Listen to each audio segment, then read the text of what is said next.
Not here to win a game. We're here to win a tournament. Okay, we're in the whole thing. So losing tomorrow does not knock us out. All right, but losing, if we allow that first one to affect us in that second one, then we're going to be knocked out. All right.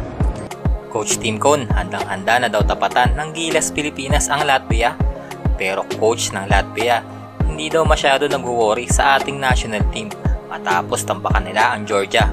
Pero bago natin pag-usapan yan ay huwag kalimutan mag-subscribe sa ating channel para sa latest update. Ayan na, Gilas Pilipinas, handa na para sa darating na game ngayon against Latvia. Niremind niya ang mga player na iisa lang ang goal nila dito. Hindi ang manalo lang ng isang game kundi manalo sa tournament na ito. Huwag daw magpapaapekto kung ano man ang maging resulta sa unang game nila, kundi ay mag-focus pa rin para sa susunod na laban against Georgia.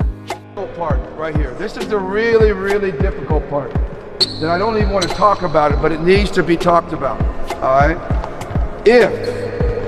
If we don't get this game tomorrow, all right, we can't bring it to the next game.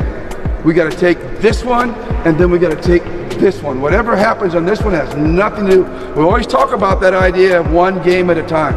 All right, but never is it more true in this kind of situation, fellas. All right, so if we don't take care of business tomorrow, if they come out and we don't always have control over that. We may lose to a bad referee's call. We may lose to, Bertrand hitting the half-court three-point shot at the end of the game.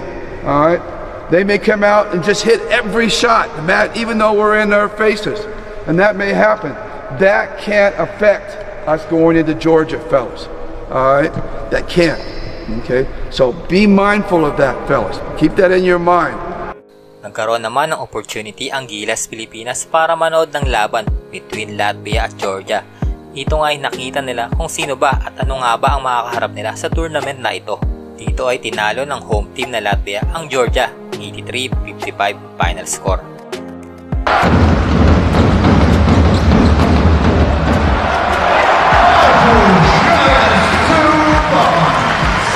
Dito ay nagpakita ng malupit ang point guard na si Arthur Sagars.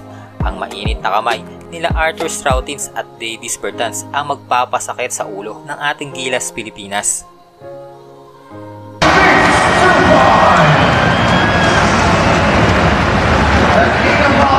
Having those few extra days here, everybody settled in.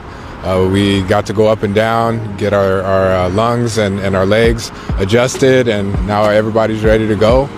We actually just got to see Latvia play Georgia, and it was a great atmosphere. Actually, it's an atmosphere that you dream of playing in as a basketball player, and we're excited to go out there and put on a show for you guys. Ayon naman sa coach ng Latvia ay maganda ang pinakita nila sa laro nila against Georgia at sana ay magawa din nila ito laban sa Philippines. Sinabi din ito na hindi na nila pinagandaan ng Gilas dahil nag-focus na lang sila kung ano ang mga dapat pang i-improve ng kanilang team sa tournament na ito.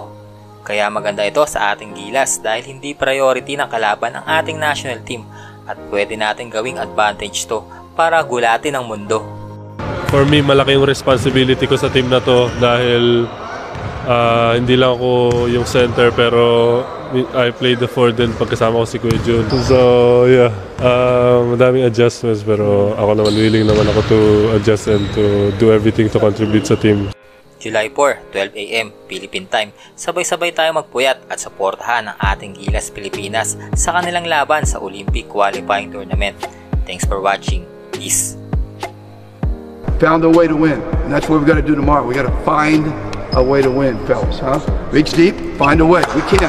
We got the talent. Here we go. We pray for each other, our families, our loved ones, our country, and most importantly for you. In your name we pray, amen. Amen. Very good, man. Very good, you. All right, Jamar. Laban Pilipinas! What's up?